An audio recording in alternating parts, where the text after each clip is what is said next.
as Irma punished Florida, a plea from its governor. I ask everybody to, the most important thing is to pray for us.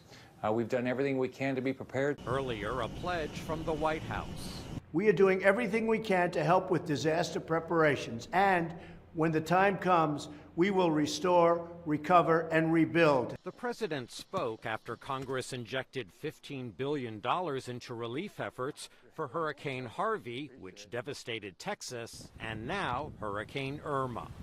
But whatever happens, we're going to stand by the people of Florida and the Carolinas and others affected, just as they have stood by us in Texas and Louisiana as a result of Hurricane Harvey. Urgent need prompted Congress to rally in bipartisan fashion. Mr. President, if there's any good to come from tragedy, it's that for a brief but beautiful moment, we are able to see each other as we truly are, not as Republicans or Democrats, rich or poor, black or white, but as members of the same community, partakers of the same human condition.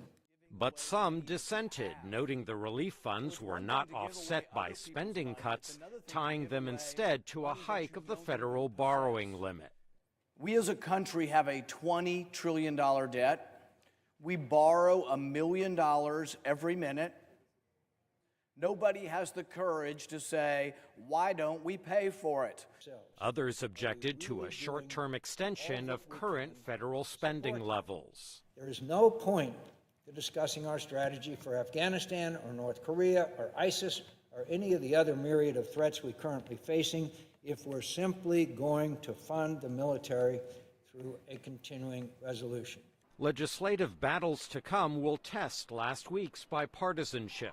Republicans want to reform the U.S. tax code. Democrats are demanding protection for undocumented immigrants brought to the United States as children. 800,000 dreamers anxiously await action by this Congress. There is no reason to wait.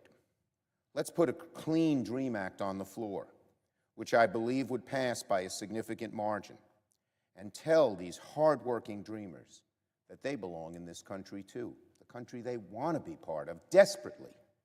The total cost of hurricane relief and recovery is not yet known. Lawmakers say even more funds will be needed. This $15 billion package, this is only temporary.